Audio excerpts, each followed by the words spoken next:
La musique triste, c'est une chose très controversée, mais dans ce texte, le texte ne montre pas beaucoup d'évidence scientifique qui peut montrer que la science peut changer des émotions des personnes. Il dit sans aucune évidence que la musique triste permet beaucoup d'évacuer et expresser ses émotions.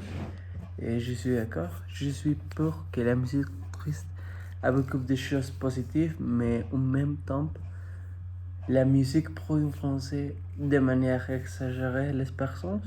Donc, les personnes doivent trouver la manière correcte d'écouter la musique sans avoir des répercussions dans sa routine dans une routine quotidienne de vivre la vie.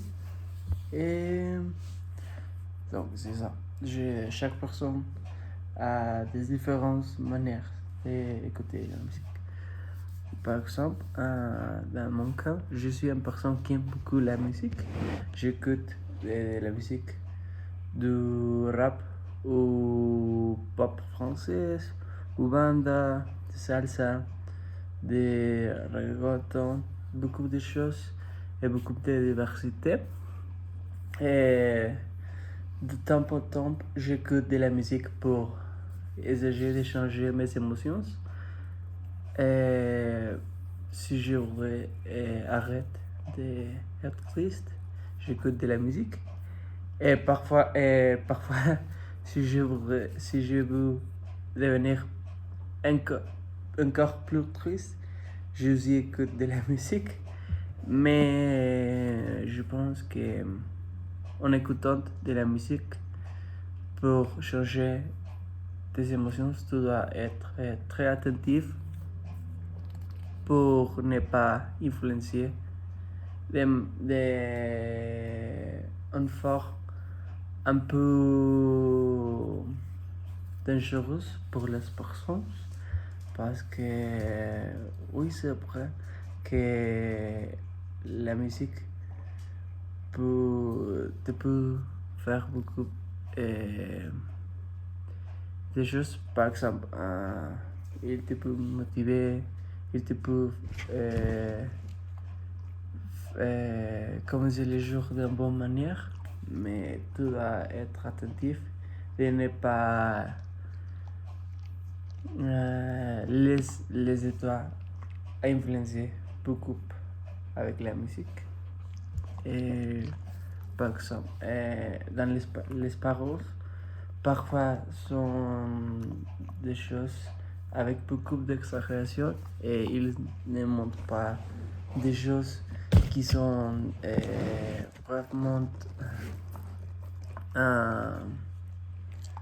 comme ce que je peux dire, des choses vraiment réelles ou qui a des conseils pour les personnes et sont uniquement dans une manière d'exprimer artistiquement la point de vue de la chanteuse ou le chanteur. Et c'est ça, tu dois écouter la musique avec une perspective artistique de ne le pas voir d'une manière très littéraire.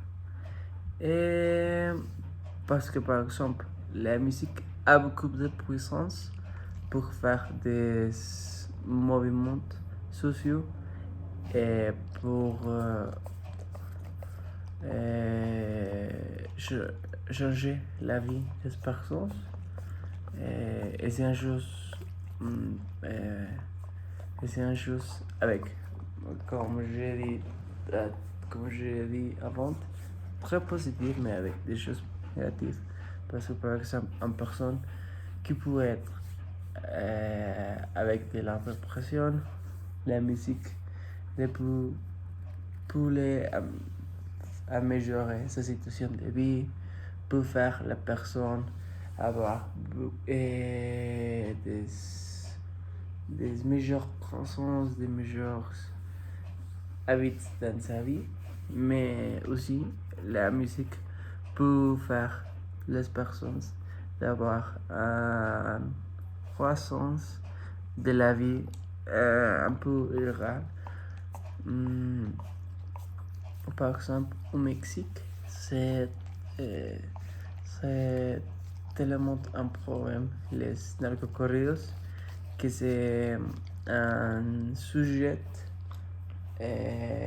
très moderne et qui passe maintenant dans tous les pays, du nord au sud. Et c'est juste, il y a beaucoup de chanteurs qui l'utilisent de manière artistique, mais même si ils n'ont pas l'intention de faire de mauvaises choses, et les paroles et les vidéos et beaucoup de choses qui montrent toutes les choses relationnées avec les narcocorridos ont beaucoup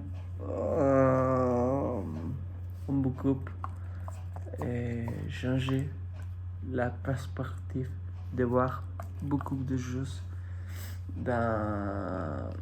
avec le trafic de drogue et avec la mode de vie des personnes qui se dédient avec ces métiers très dangereux. Bon, c'est une chose que la société doit être attentive. Mais pour faire une conclusion, je pense que la musique, c'est de les meilleures choses qu'une personne peut faire pour devenir son propre meilleure version de vie. Mais aussi, tu ne peux pas uniquement